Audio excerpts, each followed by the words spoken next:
चिड़िया के घर के पास ही एक पेड़ था जिस पर अभी तक कोई फल नहीं लगता था। चिड़िया उस पेड़ के पास बैठी हुई थी। ये पेड़ न जाने किस चीज का है, कोई फलदार है या कोई झाड़ी। वहाँ से गुजरते हुए मिट्ठू तोते को चिड़िया बुलाती है। मिट्ठू, मिट्ठू भैया, मेरी बात सुने। हाँ चिड़िया, क्या बात है? मिट्ठू भैया, क्या आप बता सकते हैं कि ये पेड़ किस चीज का है? मिट्ठू उस पेड़ को बहुत गौर से देखता है। मुझे फलदार पेड़ों की जानकारी तो है, लेकिन इस पेड़ का मुझे नहीं मालूम। ये किस फल का पेड़ है? शायद खरबूजे का। हाँ, ये खरबूजे का पेड़ ही हो सकता है। ये सुनकर चिड़िया बहुत खुश होती है। फिर तो जब इस पेड़ पर खरबूजे लगेंगे हम सब मिलकर खाएंगे। चिड़िया और मिट्ठू अपना दाना लेने निकल जाते हैं। थोड़ी देर बाद गोरी कव्वी उस पेड़ पर आकर बैठ जाती है। गोरी कव्वी का घर भी पास ही था। गोरी जैसे ही बैठती है, एक कांटा गोरी के पाँव में चुभ जाता है और उसके पाँव से खून बहने लगता है। इस मनहूस चिड़िया ने न जाने कैसे कैसे पेड़ लगा रखे हैं। मैं अभी इस पेड़ को काटती हूँ। भागती हुई गोरी कव्वी घर जाती है। वो अपना कुल्हाड़ा उठाती है और गुस्से में वापस उस पेड़ की तरफ जाती है। चिड़िया भी आ जाती है। गोरी, रुको रुको गोरी, ये तुम क्या करने वाली हो? मैं इस पेड़ को काटने वाली हूँ। मगर क्यों? इस पेड़ ने तुम्हारा क्या बिगाड़ा है? ये तो खरबूजे का पेड़ है। ये सुनकर गोरी हंसती है। खरबूजे की बेल होती है, पागल, पेड़ नहीं होता। ये कांटेदार झाड़ी है। ये जो भी है, मगर मैं इसे आपको काटने नहीं दूंगी। अगर आपने इसे काटा तो मैं राजा जी से आपकी शिकायत करूंगी। राजा के नाम से डरकर गोरी वहाँ से चली जाती है। फिर चिड़िया नदी पर जाती है और उस पेड़ के लिए पानी लेकर आती है। ऐसे चिड़िया उस पेड़ की अच्छे से देखभाल करती थी। दिन गुजरते गए और ठंड बढ़ती गई और फिर ठंड बढ़ने के साथ ही उस पेड़ पर कुछ सफेद रंग की कलियां लगती हैं, जो कुछ ही दिनों में छोटे छोटे फलों में बदल जाती हैं। देखो देखो, सब देखो, इस पेड़ पर फल लगना शुरू हो गए। चिड़िया की आवाज सुनकर हरियाली तोती और कबूतर वहाँ आ जाते हैं। ये फल शायद कड़वे होंगे, इनका स्वाद भी इतना अच्छा नहीं होगा। हमेशा अच्छे की उम्मीद रखें तो फिर ही हमारे लिए अच्छा होता है। मुझे पूरा विश्वास है ये पेड़ हमें मीठे और स्वादिष्ट फल देगा। कुछ दिनों बाद जंगल में बर्फ शुरू हो जाती है। जंगल में जितना भी दाना था सब बर्फ तले दब जाता है। यहाँ तो कुछ भी नहीं है, हमें और आगे जाना होगा। मैं और नहीं उड़ सकता, मैं थक गया हूँ, मुझ में अब हिम्मत नहीं रही। कबूतर, आप घर जाएं, मैं और चिड़िया आपके लिए दाना ले आएंगे। ऐसे कबूतर वापस घर चला जाता है। चिड़िया और मिट्ठू आगे बढ़ते हैं। बर्फ के नीचे दबे हुए कुछ दाने देखकर चिड़िया और मिट्ठू बहुत खुश होते हैं। हमें किसी भी तरह इस बर्फ को हटाना होगा, फिर ही हम ये दाना ले सकते हैं। थोड़ी दूर मिट्ठू को एक घर नजर आता है। चिड़िया बहन, आप यहाँ रुके, मैं अभी आता हूँ। मिट्ठू पास वाले घर जाता है।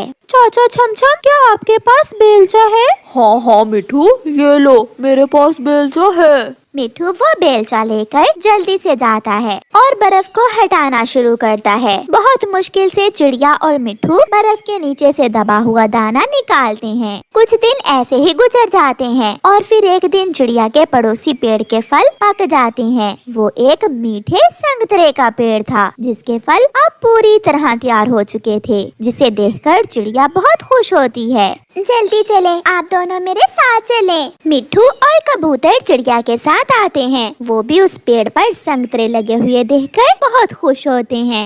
ये तो संतरे का पेड़ है। ठंड के मौसम में यही एक फल है जो हमें जिंदा रख सकता है।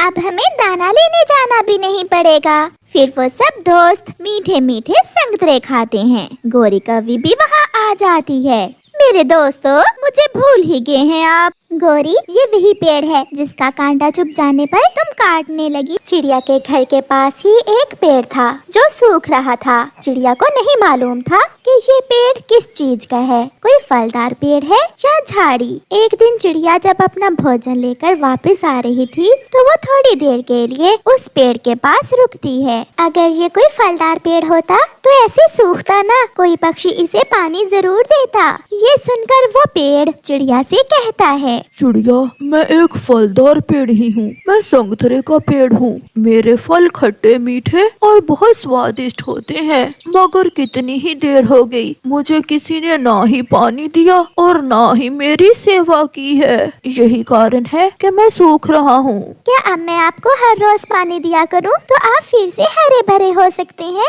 हाँ चिड़िया, मैं बच सकता हूँ और मैं आपको मीठे फल भी दे सकता हूँ। तो ठीक है संगतरे के पेड़ जी, मैं आज से आपको हर रोज पानी दिया करूंगी। फिर चिड़िया अपने घर जाती है, मटका लेती है और नदी पर जाती है।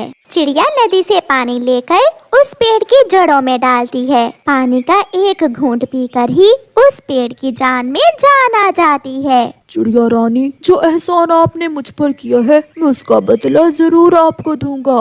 पेड़ भैया, मेरी वजह से आपको जीवन मिले, मेरे लिए ये बहुत खुशी की बात होगी। फिर कुछ दिनों के बाद उस पेड़ पर कुछ हरी भरी शाखाएं फूटती हैं, जिन पर कुछ पत्ते भी थे। एक दिन गोरी कौवी और कालू कौवे का बेटा जग्गू कौवा खेलता खेलता उस पेड़ के पास आ जाता है। मैं इस आधे सूखे हुए पेड़ से थोड़ी देर खेल लेता हूँ। ऐसा सोचकर जैसे ही जग्गू कौवा उस पेड़ से शाख तोड़ने की कोशिश करता है, एक बड़ा कांटा जग्गू कौवे के पंख में चुभ जाता है। मर गया मम्मा, मर गया। ये तो कांटेदार पेड़ है। मैं नहीं खेलूंगा इस पेड़ की शाख से। ये पेड़ बहुत बुरा है। जग्गू कौवा भागा भागा अपने घर जाता है। मम्मा, मम्मा, उस बुरे पेड़ का कांटा मेरे पंख में चुभ गया है। मम्मा, मेरा पंख घायल हो गया है। मेरा शेर, मेरा राजा, क्या हुआ मेरे जग्गू को? मेरे घर के पास उस कांटेदार पेड़ को होना ही नहीं चाहिए। ना होगा वो पेड़ और ना चुभेंगे मेरे जग्गू को कांटे। गोरी अपने घर से लकड़ी काटने वाला कुल्हाड़ा लेकर निकलती है। वो सीधी उस पेड़ के पास जाती है। गोरी, तुम क्या करने वाली हो? मैं इस पेड़ को काटने आई हूँ। नहीं नहीं गोरी बहन, ऐसा न करे। मैं कई दिनों से इस पेड़ को पानी दे रही हूँ ताकि ये पेड़ और बढ़े और कांटे चुभे मेरे जग्गू को। इसमें मेरा दोष नहीं है। आपका बेटा मेरी शाखाओं से झूलने की कोशिश कर रहा था। आप समझाओ अपने बेटे को कि कांटेदार पेड़ों की शाखाओं से नहीं खेलते। बहुत हो गया, चुप कर जाओ। एक तुमने मेरे बेटे जग्गू का पंख घायल कर दिया और दूसरा मुझे बातें सुना रहे हो।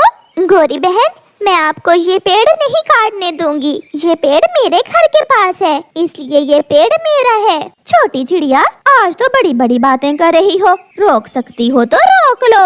ऐसा कहते हुए गोरी कौवी अपना कुल्हाड़ा चलाती है। चिड़िया गोरी का कुल्हाड़ा पकड़ लेती है। ये सब देखकर मिट्ठू और कबूतर वहाँ आ जाते हैं। रुको रुको, क्यों आप आपस में लड़ रही हैं? मिट्ठू, ये गोरी की बच्ची इस पेड़ को काटना चाहती है। मेरे जग्गू के कांटा लगा है इस पेड़ से। गोरी, ये संगतरे का पेड़ है। इसका फल बहुत स्वादिष्ट होता है। जब इस पर फल लगेगा तो हम सब खाएंगे। फिर गोरी गुस्से में वहाँ से चली जाती है। दिन गुजरते गए, वो पेड़ हरा भरा होता गया और फिर एक दिन उस पर सफेद रंग की कलियां लगती हैं, जो कुछ ही दिनों में फलों में बदल जाती हैं। आहिस्ता आहिस्ता वो फल बड़ा हुआ और एक दिन उस संगतरे के पेड़ पर मीठे मीठे संगतरे बन गए। पेड़ जी, क्या मैं आपका फल खा सकती हूँ? मैं आज जो कुछ भी हूँ वो सब आपके कारण ही हूँ, वरना वो काली कलोटी तो मुझे कब का काट चुकी होती।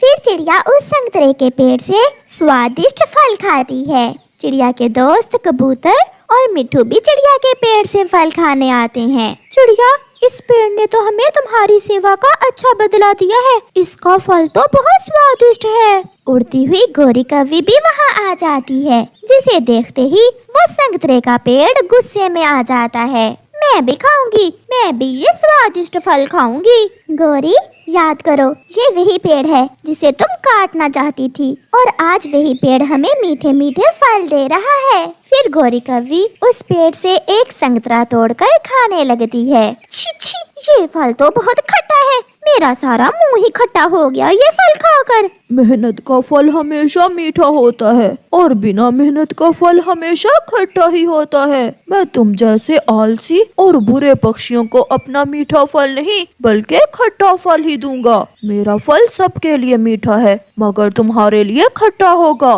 फिर गौरी कवि वहाँ से भाग जाती है और दूसरे पक्षी उस संतरे के पेड़ से मीठे मीठे फल खाते हैं। प्यारे दोस्तों, इस कहानी को लाइक करना बिल्कुल मत भूलना। आपका धन्यवाद।